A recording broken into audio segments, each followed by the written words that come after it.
السلام عليكم ورحمة الله وبركاته. وعليكم السلام ورحمة الله وبركاته.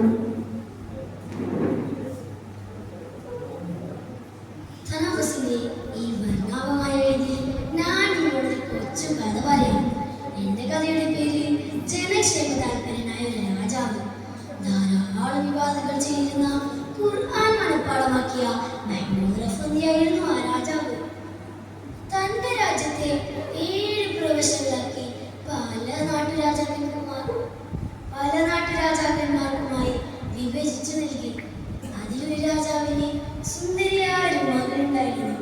അവരുടെ പേര് സുഹറ.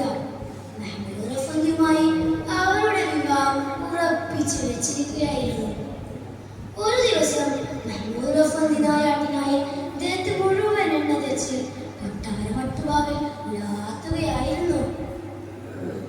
ഖുർആൻ പാരായണത്തിൽ അതീവ താല്പര്യം കാണിച്ചിരുന്ന മഹ്മൂദ് അഫ്ന്ദിയുടെ ആദരങ്ങളാൽ ഖുർആൻ സദാ മുറിഞ്ഞുകൊണ്ടിരുന്നു. ആൽ ഇംറാനിലെ 26ാമത്തെ അധ്യായത്തിൽ മഹ്മൂദ് അഫ്ന്ദിക്ക് ഒരു സംശയം. എല്ലാ അധികാരവും എടുക്കുന്നവൻ നിൽക്കുന്നവനെയാണെങ്കിൽ എന്റെ അധികാരം ഈ സെക്രട്ടറി എങ്ങനെ ഇല്ലാതാക്കും? പെട്ടെന്ന് പെട്ടെന്ന് ഓടി വന്നു, മഹാരാജാവേ, കൊട്ടാരത്തിൽ വെച്ച നെൽപ്പണി. പുലിയോ? രാജാവ് മുറ്റത്തെത്തി. വേടന്മാർ കഴിവതും പുലിയോടെ കളിച്ചു.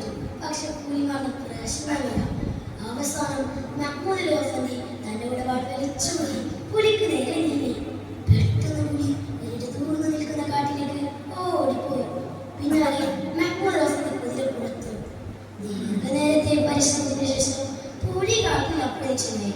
ക്ഷീണം കാരണം മഹ്മൂദ് അഫ്ന്ദി പാർക്കുളത്തിൽ കിടന്ന് ഉറങ്ങിപ്പോയിരുന്നു. അതേസമയം നമ്മുടെ സുഹറയുടെ കൊട്ടാരത്തിൽ ഒരു കളവ് നടന്നു. സുഹറയുടെ വിവാഹഭരണങ്ങളെല്ലാം ഒരു കള്ളൻ മോഷ്ടിച്ചു. അതറിഞ്ഞ രാജാവ് കോപിതനായി. ആളുകളെ, 3 ദിവസത്തിനും കളനെ നമുക്ക് മുന്നിൽ ഹാജരാക്കുകയും വേടന്മാർ നാടാകെ തിരിഞ്ഞു. പക്ഷെ കള്ളനെ കിട്ടില്ല. അവസാനം തല പോകുമെന്ന് ഭയന്ന് അവർ കാട്ടിലേക്ക് കാട് കയറി. പോകും വഴി അവർ വഴിയിൽ ഒരു സാധനം കിടക്കുന്നത് കണ്ടു. ഒന്നുകൂടി ശ്രദ്ധിച്ചു നോക്കി. അതാ ഒരാൾ നേതൃത്വം വെച്ച് പാർപ്പുറത്തിലിരുന്ന് സുഖമായി ഉറങ്ങുന്നു. കള്ളനാണ് കരുതി മഹ്മൂദ് അഫ്ന്ദിയെ പിടിച്ചു കൊട്ടി കൊട്ടാരത്തിലെത്തിച്ചു. ആരും അറിയാതെ വിചാരണയും ചെയ്തു.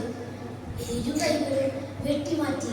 വേദന കൊണ്ട് മധുരം മൂടും സ്ഥലത്തിൽ തടവറയിൽ നിന്ന് ഖുർആൻ പാരായണം ചെയ്യുകയായിരുന്നു മഹ്മൂദ് അഫ്ന്ദി. അതിലാകൃഷ്ടയായ സുഹറ തന്റെ ഉസ്താദായി കിട്ടാൻ ആഗ്രഹിച്ചു. തന്റെ ഭാവി വരനാണെന്നറിയാതെ ഖുർആൻ ക്ലാസ് ആരംഭിച്ചു. ഒരു ദിവസം ഖുർആൻ ക്ലാസ് ആരംഭിച്ചുകൊണ്ടിരിക്കെ ആൽ ഇംറാനിലെ 26ാമത്തെ അധ്യായത്തിൽ മഹ്മൂദ് അഫ്ന്ദി ഉസ്താദ് ബോധരഹിതനായി വീണു. കാര്യം അന്വേഷിച്ച് പറയാതെ അത് മഹ്മൂദ് അഫ്ന്ദിയാണെന്ന് മനസ്സിലായത്. അന്ന് രാത്രി മഹ്മൂദ് അഫ്ന്ദി താൻ ചെയ്ത പാപത്തിന് മഴ മുഴുകി പ്രാർത്ഥിക്കുകയായിരുന്നു. അന്ന് രാത്രി മഹ്മൂദ് അഫ്ന്ദി ഉറങ്ങുമ്പോൾ അതാ മുത്തുനബി സല്ലല്ലാഹു അലൈഹി വസല്ലം കിനാവിൽ വരുന്നു. മുത്തുനബിയോട് തന്റെ വിഷമങ്ങളെല്ലാം മഹ്മൂദ് അഫ്ന്ദി പറഞ്ഞു. മുത്തുനബി സല്ലല്ലാഹു അലൈഹി വസല്ലം മഹ്മൂദ് അഫ്ന്ദിയോട് 2 കൈകളും നീട്ടാൻ ആവശ്യപ്പെട്ടു. മഹാത്ഭുതം! തിരുനബിയുടെ തിരുസ്പർശനം ഏറ്റതും കൈകൾ രണ്ടും പഴയ സ്ഥിതിയായി. അങ്ങനെ ഒരാളിൽ മറ്റൊരാളിലേക്ക്, അങ്ങനെ കൊട്ടാരമാകെ ഈ വാർത്ത പരന്നു. മഹ്മൂദ് അഫ്ന്ദിയാണെന്ന് മനസ്സിലാക്കിയ രാജാവ് അദ്ദേഹത്തിന് കാൽക്കൈകൊണ്ട് മാപ്പ് ചോദിച്ചു. രാജൻ, അങ്ങ് എന്നോടല്ലേ തെറ്റ് ചെയ്തത്? അത് അറിയാതെ ഞാൻ സർവ്വലോക രക്ഷകനായ അല്ലാഹുവിനോടാണ് തെറ്റ് ചെയ്തത്. അതിനുള്ള ശിക്ഷയാണ് എനിക്ക് ലഭിച്ചത്. പ്രിയമുള്ളവരെ, അല്ലാഹു